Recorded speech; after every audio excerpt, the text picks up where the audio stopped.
This is the Awful Announcing Podcast. Here's your host, Brandon Contes.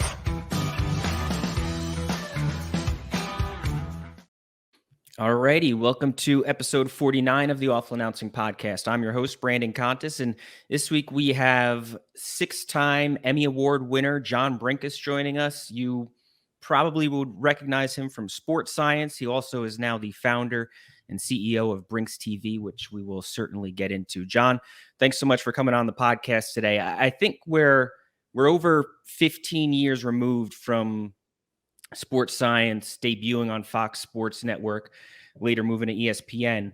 Looking back, are you impressed with the sort of legacy that SportScience left on the sports world and its fans? You know, first of all, thanks for having me on. That's a great question. I am shocked at how sticky SportScience has ended up being. What a lot of people don't realize is that I owned the company that made SportScience. I was the host of SportScience because George Greenberg from Fox Sports ran Fight Science, which was the precursor to SportScience, and it did really well on Fox Sports. And he was like, "What else do you got?" I said, "Hey, I got the show SportScience." He was like, "Great." I said, "You can license it from me." He goes, "Who are you going to get to host it?" I said, "Whoever you want." He goes, "You do it because you're average and we can compare you to everybody." I'm like, "And I'm free. It'll be great." So when I started down the road, I just owned a company, and SportScience was idea 532. So, when you catch lightning in a bottle and then you become a host and you become known for it, and that was not the plan. It was just kind of happened. You look back and you really are able to see how divine, I believe, the universe is. I mean, things happen in the strangest ways. And I am a very religious person and do believe in the great divine. And, I think SportScience is evidence for, at least in my life, that things happen way beyond your control. Were you on TV at all before that? Like, did you want to be on TV? Did you want to be a sportscaster or anything when you Absolutely were growing up? No. I wasn't an on-air talent. I just owned the company that made a whole bunch of TV. So we had two divisions of our company, a sport division and a science division. My brother-in-law and I owned the company, and I only became the host of SportScience, like I said, because I was pitching it to George. He loved the way that I pitched it, my energy, and I was free. So I'm like, all right, this is a good fit. If I suck at it, I can fire myself, and I really don't care. I mean, I'm not getting paid for it. So that was season one, and then season two. And then once it went over to ESPN had their opportunity where, I said, if you're going to replace me, now is the time. And John Skipper, who, I owe a lot of gratitude to, he was like, "No, man, we want you. We want SportScience." And, SportScience ended up becoming a thing because of George initially, and then John Skipper really breaking it up from being a 1-hour show to being a, short form segment that was embedded in everything ESPN. Did you, or when Fox asked you if you had any other ideas, was SportScience just an idea at that point, or did you have episodes made already to kind of show them? It was really just an idea, and it was taking the Fight Science approach, which originally debuted on National Geographic. And I mean, it doesn't take a big leap to say, well, we can do what we did for Fight Science, where we had Randy Couture and, the Gracies and the greatest martial artists ever, putting them to the test. And we're going to do that for all sports. So it wasn't a giant leap. And, it was funny because George and I always joke about, he didn't want to call it SportScience. And I said to him, "Well, what else would you call it?" I'm like, "It's a show about the science of sports. So you got two choices, SportScience or the science of sports." I choose SportScience. What about building the studio and the set and just all the technology that kind of entailed? for making that show work? Was that something that you had to pitch Fox on, or were they pretty willing to do that? Well, that just went along with the pitch. It was, well, just like with Fight Science, we built out this giant dojo that was tricked out with technology. So for Sports Science, we were like, we're going to build the greatest lab on the planet, and we're going to trick it out with, every device you can imagine. Now, remember, this is 2006 when we're pitching it, and we shot in 2007. So there was no iPhone. Yeah. In fact, I opened up my iPhone on the set of Sports Science. So there were no Fitbits. We were fashioning together sensors from NASA and, crash test dummies and all kinds of stuff that never were intended to measure human performance in sport. So we really did pioneer our own technology and also just analytics. I mean, things like catch radius and deceleration and release time, things that today are very commonplace. Sports Science, genuinely, we created that because we were saying, okay, well, what if we're going to measure quarterbacks? What are the things that are important? If we're going to measure athletes against each other, what are the things that actually matter? How would we measure it? And there was not a ready, set kit on the market like there is now. Yeah. We were just at the front of that wave. What about the desire to find the strongest and the fastest and figure out ways of measuring those? Like, is that something that you were always interested in? Did you always kind of look at athletes in that kind of through that lens? Yeah, as a TV producer, you only want to do the best, right? Like no one's saying tune in for the top 10 average, whatever. You're looking at the most, and the most extreme, the superlatives. So whether or not it was on the science side of our company or the sports side, we were always looking for the best of whatever it was the topic of the day. So Sports Science literally set out to say, okay, we're going to scientifically prove the greatest athletes on the planet, how they do what they do, why they do what they do, what they do. And really the what they do was the key, because a lot of people latch onto names and they say, oh, well, Michael Jordan jumped higher than everyone. And they just say that and they think that, but that's not true. It's not. Michael Jordan did not jump higher than everyone. So why do we think that? What did he do that made you think, oh my God, this is the greatest of all time? Yes, I believe Michael Jordan certainly is the greatest of all time. There are obviously other people in that conversation. But when you say, well, what is it that he did scientifically? That's what becomes so interesting, is because people don't stop to actually break it down. Do you think you influenced it all the way teams look at it and measure players? When I say in all humility, I believe, I think that that you can absolutely point to 2006 and 2007 as a point in time where we caught lightning in a bottle. Sports science was not a phrase. There was no sports science major. There were no sports scientists. There were biomechanists, but nobody called it sport science. So not only did we coin the phrase, but we were on the worldwide leader in sports. So our view, and I very much say it's our team. Obviously, I owned the company. I was the face for it, but there are a lot of people behind the scenes, Murray Odin and Jason Murgott and Taryn Hoagland, and a lot of people who created sports science to become what it was. And I do think absolutely, I have people still to this day coming up to me every day. And this is what blows me away. I don't think I'm all that distinctive looking person. I don't think my voice is all that unique. But I can't go into a grocery store without someone saying, oh my God, it's the sports science guy. And it's either from my voice or my hair or my face or whatever. And that, again, I'm 52 now. And I don't know. I don't think I've preserved myself all that well, but evidently I'm still recognizable. Yeah, it's pretty cool. Did you ever get complaints from science experts who kind of like pushed back on saying like, well, it's not actual science, or were science experts in favor of the show? Everyone, believe it or not, I mean, and you can look this up one side, down the other.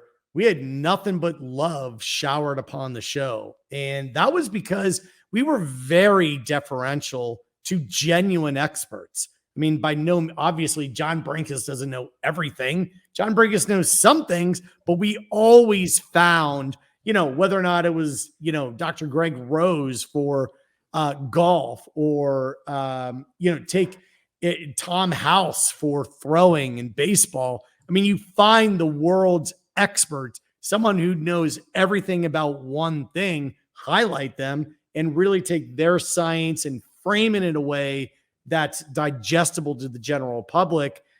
I mean, we did 1,800 episodes, won 6 Emmys. We were on we did more episodes and we were on the air longer than Seinfeld. Like it became an institution only because we did pay homage to those who really did and really were experts, and we just put it into a new light.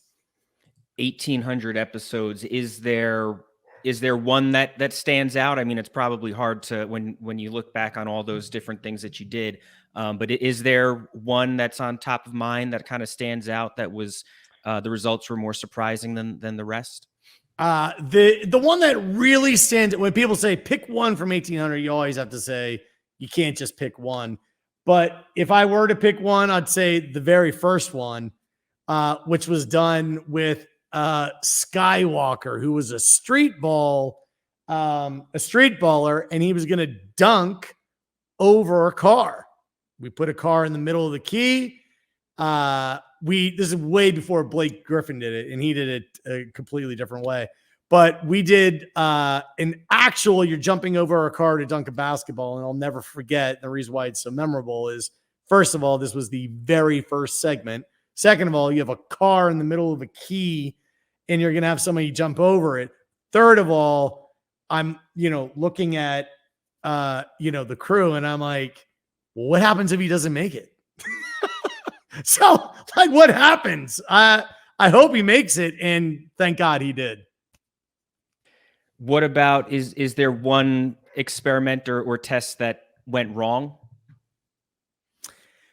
Look, I'm knocking on wood. We have done, when I say we did 1,800 episodes of SportScience, but what a lot of people don't remember is that was one of 20 different programs we had. We had SportScience, Fight Science, Stunt Science, Car Science, Animal Science. Any word you could put in front of science, we owned that space.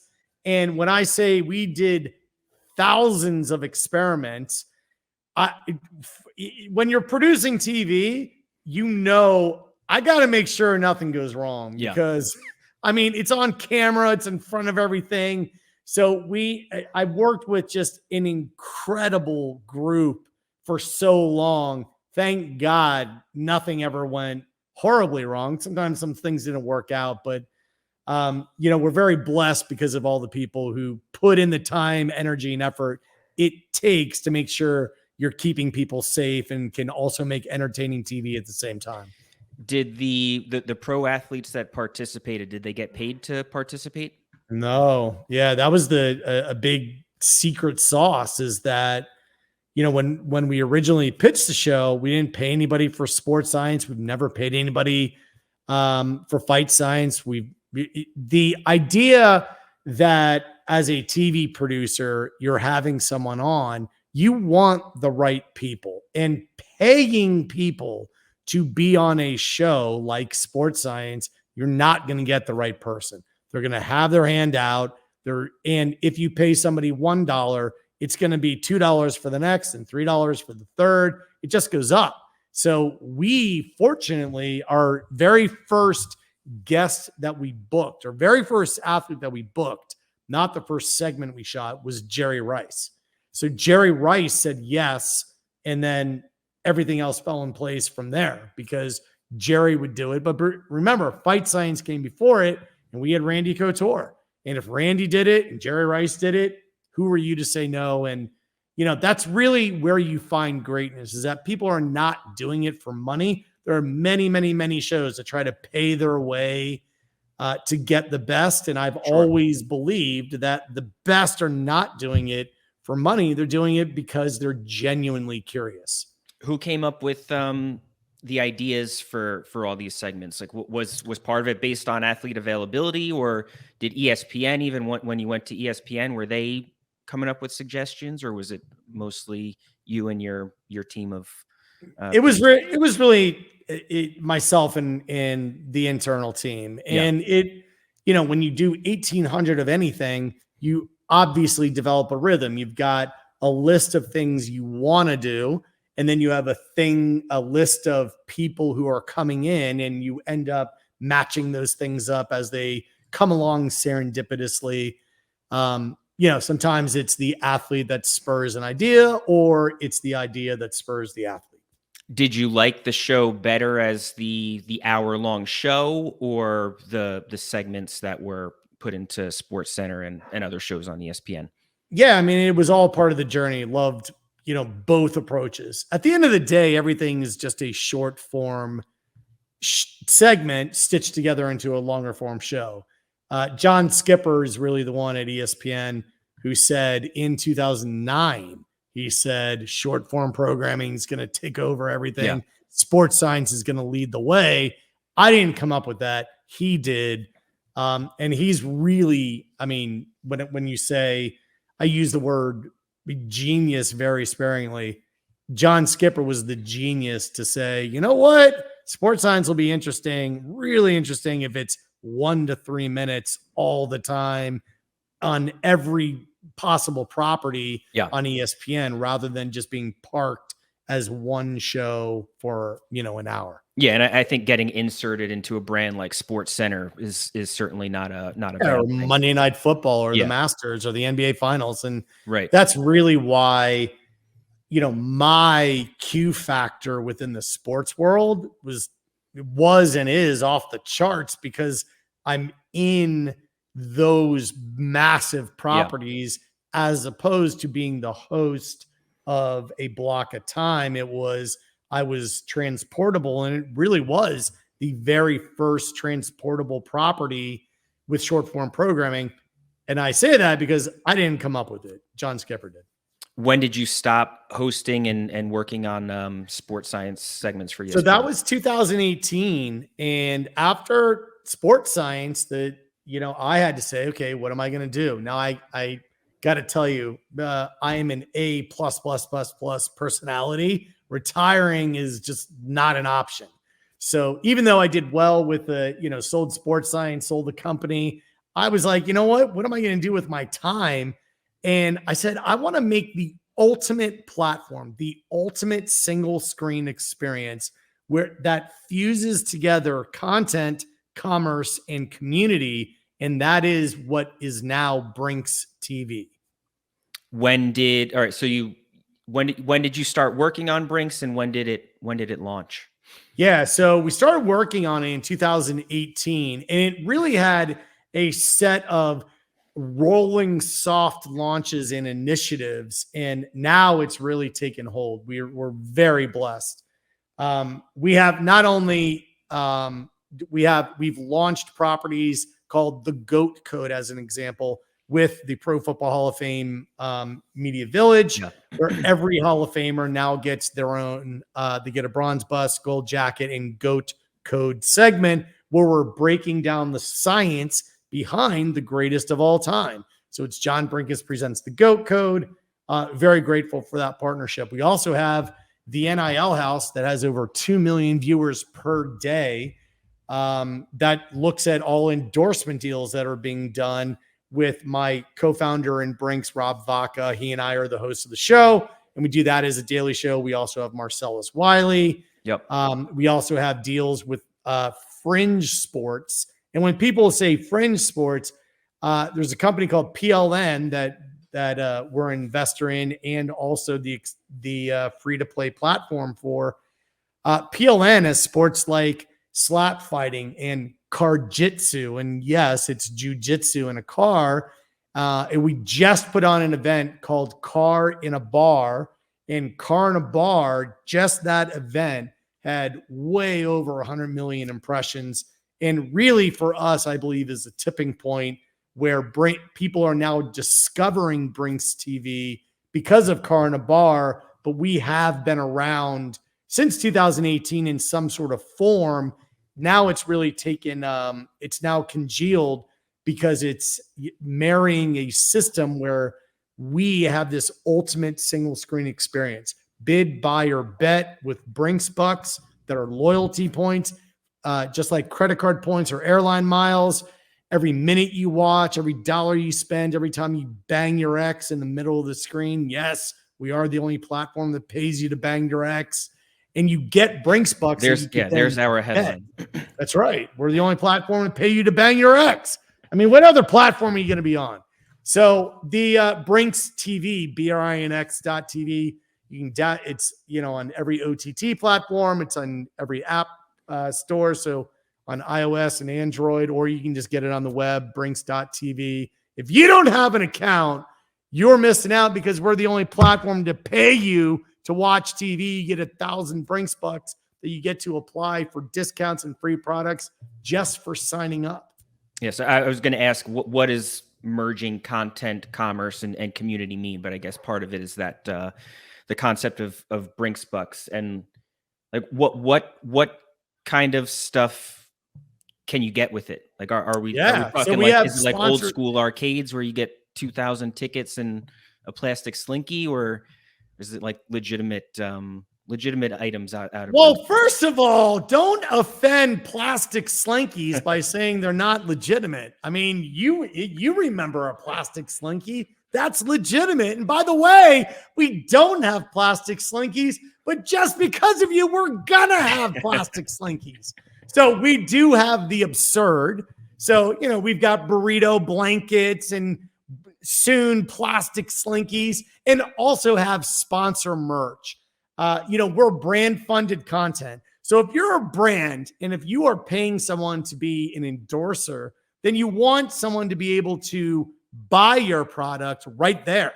You don't have to click out and go to some other platform. So I've been very fortunate to do endorsement deals with Ford, TaylorMade, Nike, Under Armour, Adidas, Logitech, Intel, Toyota, Nerf, Gillette, Coors, and on and on and on. It's almost like I've said that list before, but I get paid a bunch of money to be an endorser. And I believe that there is a better way than just having me say, hey, buy this product. The better way is Brinx TV. Be a brand, fund programming, have your products for sale for less money than you would have it anywhere else, and reward people with Brinx Bux for watching the content that you financed. So we believe in being Robin Hood and giving back to the audience, because I'm making money from the brand. So you should be making money. I should be paying you to watch the program that the brand financed by paying me, because otherwise, when you're charging someone a subscription, you're double dipping. I'm getting paid from the brand and I'm getting a subscription fee. We believe that in 2024, you got to be an idiot to pay to watch TV anywhere.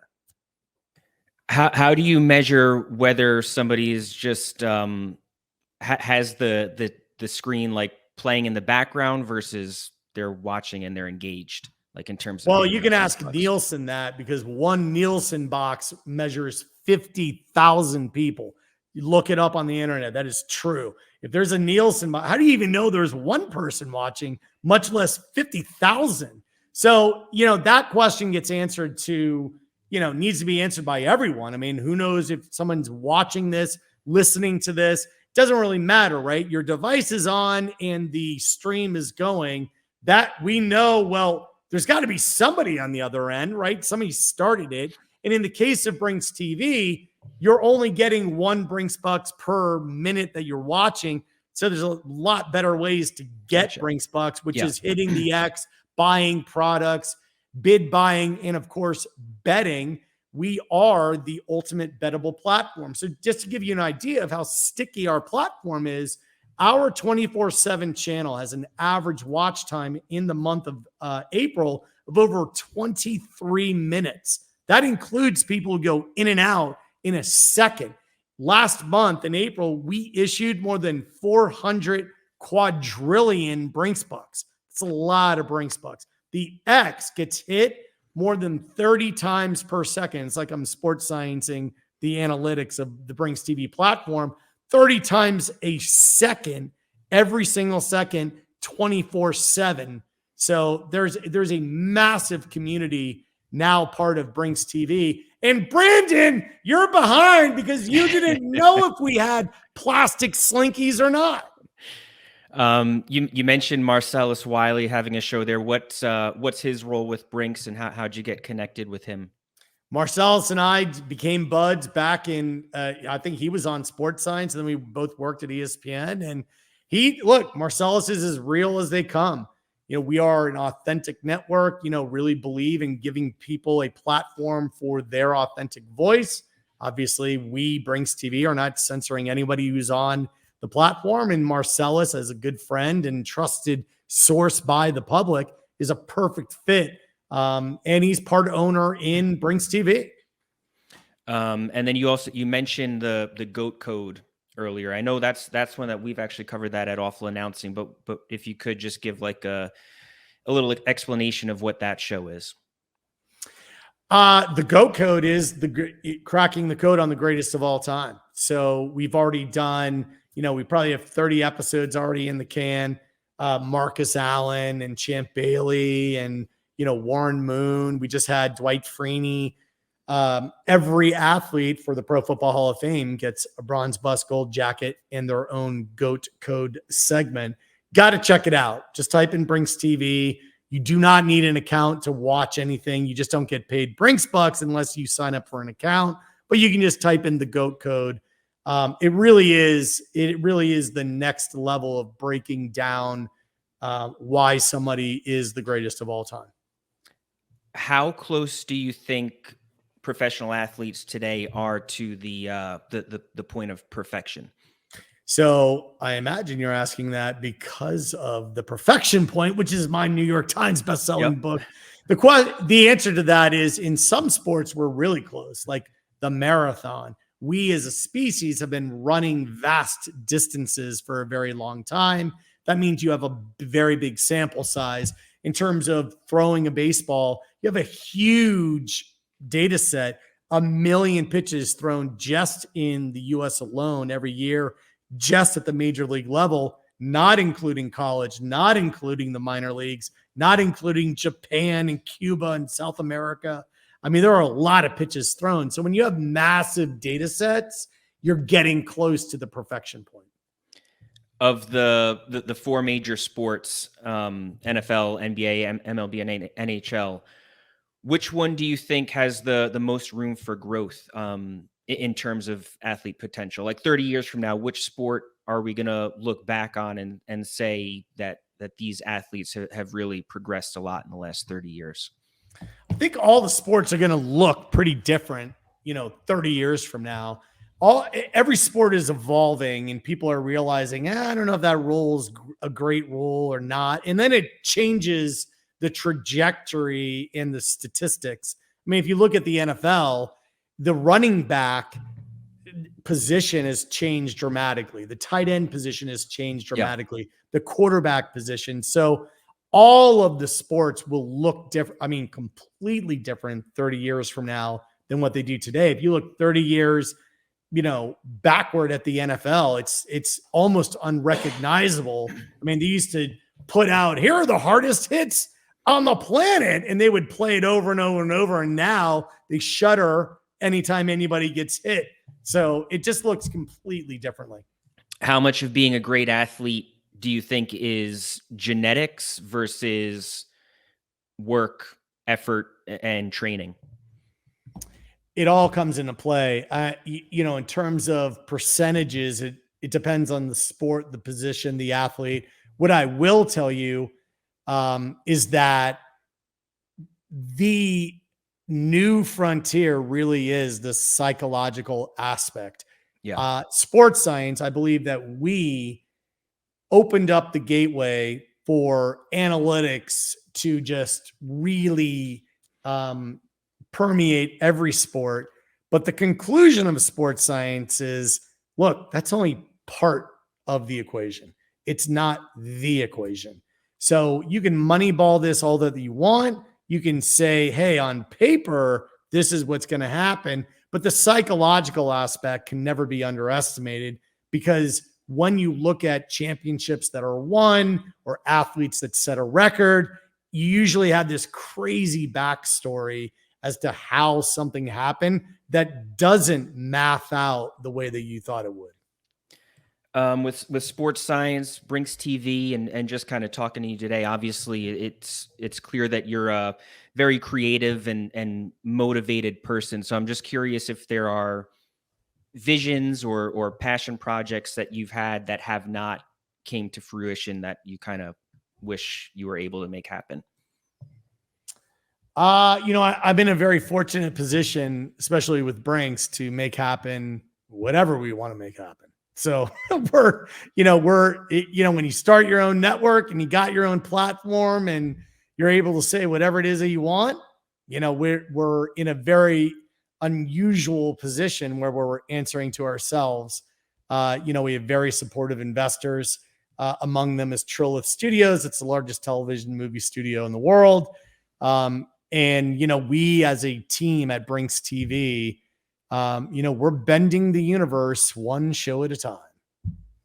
John, thanks so much for coming on the podcast today. Really appreciate it. Awesome. I really appreciate you. God bless. That is John Brinkus. I'm Brandon Contes. This is the Awful Announcing Podcast. Please rate and subscribe to this podcast. Please also subscribe to Awful Announcing's YouTube page. But regardless of how you consume Awful Announcing and the Awful Announcing Podcast, thanks for listening and be good.